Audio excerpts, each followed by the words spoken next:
네, 안녕하세요. 농업의 변화, 농촌 문제에 대해서 정리를 합시다. 지리교사 함동식입니다. 요 단어는 이제 농업에 대한 내용을 공부하는 단원이에요. 그래서 이 농업이라는 것이 어떤 변화를 했는지, 그리고 농촌 문제에는 어떤 것들이 있는지에 대한 내용을 정리하도록 하겠습니다. 자, 요 단어는 크게 세 개로 나누어지는데요. 첫 번째는 농업의 변화입니다. 농업이 어떻게 변화했는지를 공부할 것이고요. 다음 두 번째는 주요 작물들에 어떤 게 있는지. 요 단원이 사실 가장 중요합니다. 나중에 또 설명을 할 거고요. 세 번째 단원에서는 농촌 문제에는 어떤 것들이 있고 이러한 것들은 어떻게 극복해 나가야 하는지에 대한 내용이 다루어지게 됩니다. 자, 그러면 오늘 우리가 정리하려고 하는 내용은 바로 첫 번째 농업의 변화와 관련된 단원이 되겠습니다. 자, 농업이 어떻게 변화했는지 하나씩 정리하면서 가보도록 합시다. 자, 농업은 오늘날에 많이 약화된 추세예요. 그래서 이제 인구의 변화 그리고 경지의 변화로 각각 정리할 수가 있습니다. 자, 첫 번째는 농촌 인구에서 어떤 변화가 생겼는지를 한번 알아봅시다. 자, 이촌양도 우리 예전에 공부했던 개념입니다. 이게 뭐였지? 그렇죠. 인구들이 촌락을 이별하고 도시로 향한다. 쉽게 이야기하면 촌락에서 도시로 인구가 이동하는 것이죠. 자, 이에 따라서 청장년층이 주로 빠져나가게 됩니다. 그러면 어떻게 될까? 자, 인구의 전출이 많아지면서 전출 인구가 증가하면서 인구가 사회적으로 감소하게 됩니다.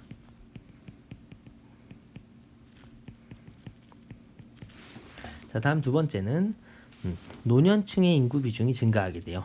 노년층의 인구 비중은 상대적으로 계속 농촌 촌락에 남아있게 되니까 이곳에서는 노동력 부족 문제와 그리고 노동력의 고령화 문제가 생깁니다.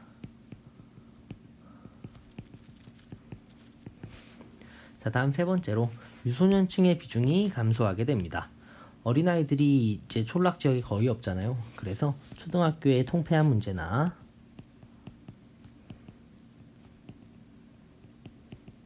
혹은 폐교와 같은 문제들이 잘 생겨나게 됩니다. 자, 여기까지가 인구에서 어떤 변화가 생기는가에 대한 내용이었습니다. 자, 다음으로 넘어갈게요. 자, 다음은 경지에서 어떤 변화가 생기는지를 정리합시다. 자, 농촌 경지가 뭐예요? 쉽게 이야기하면 땅이죠, 땅. 농촌에서 이 땅의 이용이 어떻게 바뀌는가에 대한 설명입니다. 자, 첫 번째로 산업화와 도시화로 인해서 토지 전용이 일어난대요. 자, 전용이라는 건 용도를 바꾸는 것을 얘기합니다. 우리 그 게임에서 직업 바꾸는 거를 전직이라고 하잖아요. 전용이라는 건 용도를 바꾸는 걸 이야기합니다. 자, 산업화 도시화로 인해서 토지가 전용되면서 전체적으로 경지 면적은 어떻게 될까? 감소하게 되겠죠. 자, 그런데 재미난 특징은요. 경지 면적도 줄어들고요. 농가 수도 감소하는데 뭐가 더 감소 속도가 빠른 거예요? 농가 수가 줄어드는 속도가 훨씬 더 빠릅니다. 그러다 보면 어떤 문제가 생기냐면 상대적으로 농가당 경지 면적은 증가하게 됩니다. 한국지리 수능 문제에서 농업과 관련해서 낚시할 수 있는 영역은 요 선지밖에 없습니다. 농가당 경지 면적은 증가한다. 이 내용 정도는 눈에 익혀두시면 좋을 것 같아요. 자, 다음 세 번째 노동력 부족 문제나 휴경지가 뭐예요? 농사를 짓지 않는 땅을 이야기하죠. 그리고 그루가리 같은 것들이 감소하게 됩니다. 자, 낯선 개념이니까 좀 익혀둡시다. 그루가리라는 건 뭐냐면 쉽게 얘기하면 그 벼농사가 끝난 이후에 재배하는 거예요. 정확한 개념은 한 해에 2번 농사를 짓는 건데요. 2번 다른 작물을 농사 짓는 거예요.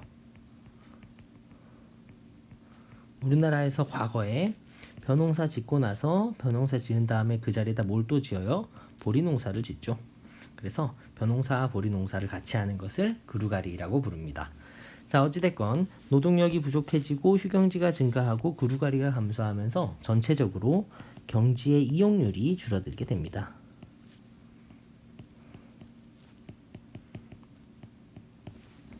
자, 그럼 이러한 변화 내용들을 한번 자료로 확인해 보도록 합시다. 자, 요게 총정리 자료입니다. 자, 요 자료를 하나씩 잘 따라와 보세요. 자, 첫 번째 자료를 하나씩 보면요. 첫 번째 농가 인구는 전체적으로 어떻게 되고 있어요? 농가 인구는 전체적으로 감소하고 있는 거 확인할 수 있죠. 자, 다음 농가 수는 어때요? 농가 수도 전체적으로 감소하는 거 확인할 수 있죠. 자, 다음에 각각의 인구 비중을 통해서 우리가 확인할 수가 있는 것은 자, 0에서 14세 인구 비중은 어떻게 되고 있나요? 유소년층이죠. 네. 감소하고 있는 거 확인할 수 있고요. 그리고 청장년층 15에서 64세의 청장년층 비중은 보니까 살짝 늘어나다가 줄어드는 느낌. 그리고 상대적으로 노년층의 인구 비중은 어떻게 되고 있나요? 쭉쭉쭉쭉 증가하고 있습니다. 자, 그래서 그 전체적으로 농촌 지역의 인구 그리고 농가 수는 감소하고 있다는 거. 또한 이촌 향도로 인해서 청장년층과 유소년층이 유출이 되면서 이 노년층의 비중이 상대적으로 증가한다는 사실에 주목해 두십시오.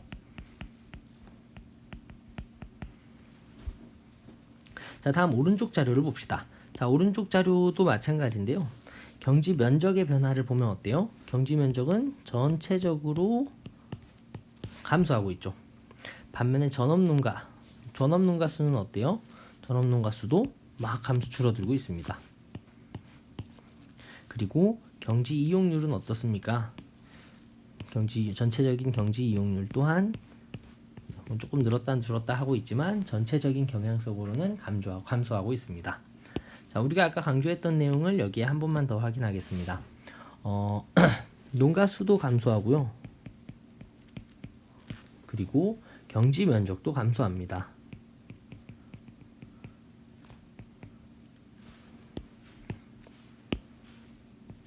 그런데 어떤 애가 더 빨리 감소하는 거예요? 경지 면적이 줄어드는 속도가 훨씬 더 빠릅니다. 그러다 보니까 어떤 변화가 생긴다고요?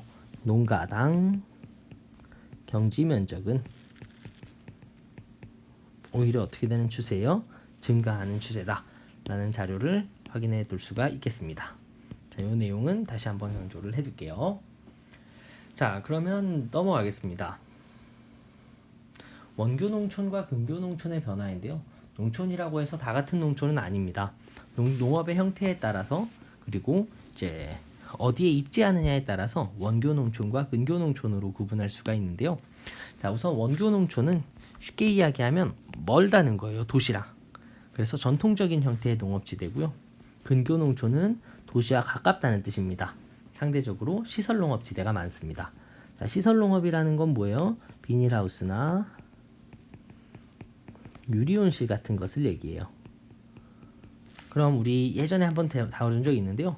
이 시설농업지대랑 반대되는 개념은 뭘까? 바로 노지농업, 노지재배가 되겠습니다. 그냥 맨 땅에서 농사 짓는 거 있잖아요. 일반적인 형태의 농업을 노지재배라고 부릅니다. 자, 그러면 우리는 여기 원교농촌과 근교농촌을 각각 경지이용, 농가 형태, 인구 특성, 분포 사례를 가지고 비교를 하도록 하겠습니다. 자, 원교농촌 같은 경우는요, 벼농사 중심입니다. 주로 주식작물, 식량작물을 재배를 합니다. 자, 얘는 일반적으로 노지재배의 형태를 갖추고 있고요. 그리고 이제 조방적인 형태, 대규모 경지에서 조방적인 형태로 농업을 합니다.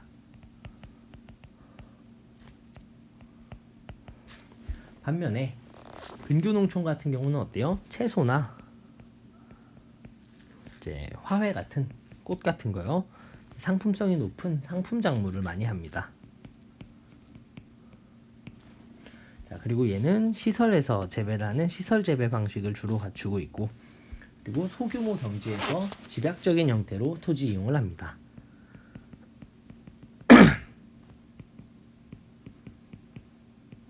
자, 다음에 농가의 형태를 살펴보면 원교 농촌은 이 전업농가가 많아요. 전업농가가 뭐예요? 농사만 짓는 사람들을 이야기해요. 그러다 보니까 농업소득이 전체 소득의 대부분을 차지합니다. 반면에 근교농촌 같은 경우는 겸업농가가 많습니다. 겸업농가가 뭐예요? 농사도 짓고 플러스 다른 일도 하는 거죠. 그러다 보니까 근교 농촌은 농업 외 소득 비중이 높은 편입니다.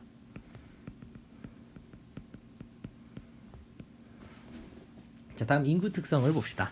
자, 원교 농촌은 이촌양도 현상이 가장 뚜렷한 곳입니다. 그러다 보니까 이제 전체적으로 인구가 감소하고 있고요.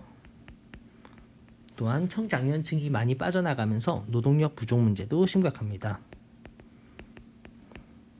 반면에 근교 농촌 같은 경우는 도시랑 가깝다 보니까 도시 지역에서 건너오는 사람들이 많아요.